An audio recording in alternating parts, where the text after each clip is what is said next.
Thousands of jobs have been lost in the RV industry in Elkhart County over the past year, but some of those workers could soon be getting back to work in a very similar industry.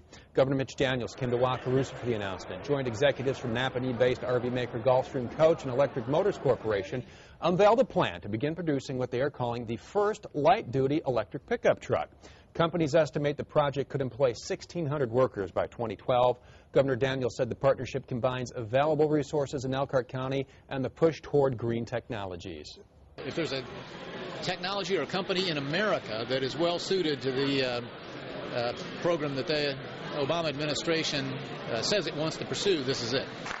The company said they plan to invest more than $80 million in building renovations and in equipment for factories in Wakarusa and in Napanee. And Governor Daniels says this is great news for the Michiana area, but will jobs in hybrid technology really be a long-term fix for Elkhart County? Well, Wil Cashen is Electric Motors Corporation CEO here to answer those questions. Thanks so much for joining us. A car guy, I think we're going to have a good time here. Welcome, Steve. Yeah. Glad to be here. For people who aren't real familiar with what you do, real quick, kind of touch on it, because you do so many things from really awesome Porsche replicas, which I'd love to have. Let's talk about what you're going to bring here, electric motors. Yeah, well, Electric Motors Corporation is really defined by a couple of things. It's defined by its drive systems, its concepts for drive systems, and its concepts for the business for Elkhart. And one question we did get from a viewer talking on the electric motors, one of your projects is involving a Ford truck where you're going to take the engine out, replace it with electric motor.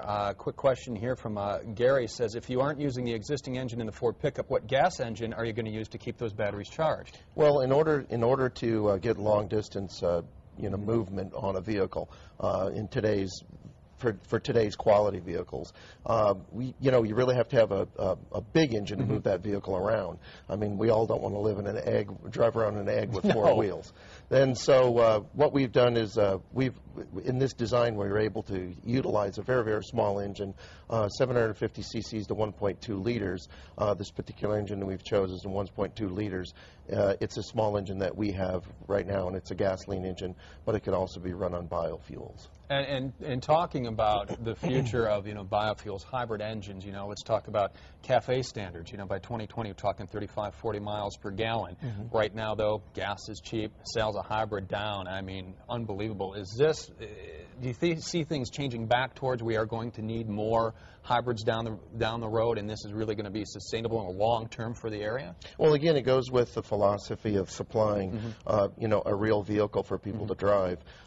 Without a doubt, gas is going to go up. Yeah. I mean, we all know that. I mean, we can't continue, as many people say, dignitaries and the like, say that we can't continue to ship $750 billion in the United States and be able to maintain our economic lifestyle. So given that, we know the fuel prices are going to go up, and with the increase in fuel prices, we're going to have to do something to reduce fuel consumption. And with the current state of the auto industry, I mean, the news with Chrysler letters coming out to General Motors today, horrible news for the auto industry, but is part of that, part of you looking at that is, boy, what an opportunity, because they're not going to have the funds anymore to build their hybrid technology, so some of this could turn to you possibly. Well, the thing is their hybrid technology, and it's not necessarily looked at as a technology. Their ability to repackage that technology in vehicles is probably limited.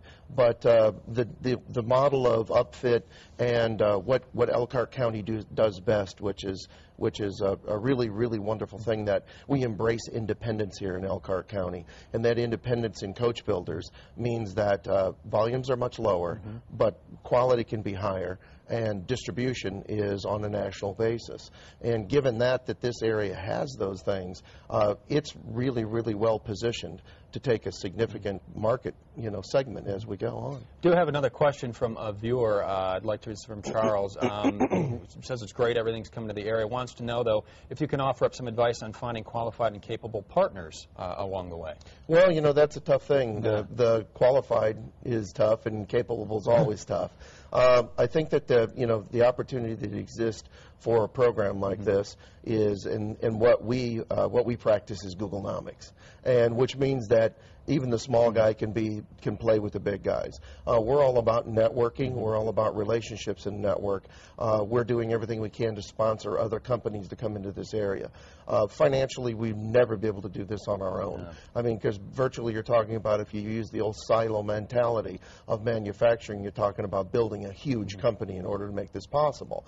That's a tough thing. Elkhart County is made up of very, very many small manufacturers. There's not one large manufacturer. And real quick before I wrap things up, I got to ask you, you got together with Jay Leno to help set a land speed record in an electric car. Talk about that, because that had to be awesome. Well, I'm sorry, it wasn't an electric car. It was in a Porsche Carrera GT. GT, okay. Yeah, it was in a Porsche Carrera GT, and it was at Talladega. And, yeah, Jay's a great guy. David Donahue actually set the world speed record at 196 miles an hour for a production car. That is moving as grooving. We appreciate your time to stop by. I know you're a busy man, lots on your plate. Appreciate it. Glad to see you. Coming back home for you, too, right? Yeah, it's wonderful. It's great to be here again and see family. Thank you so much.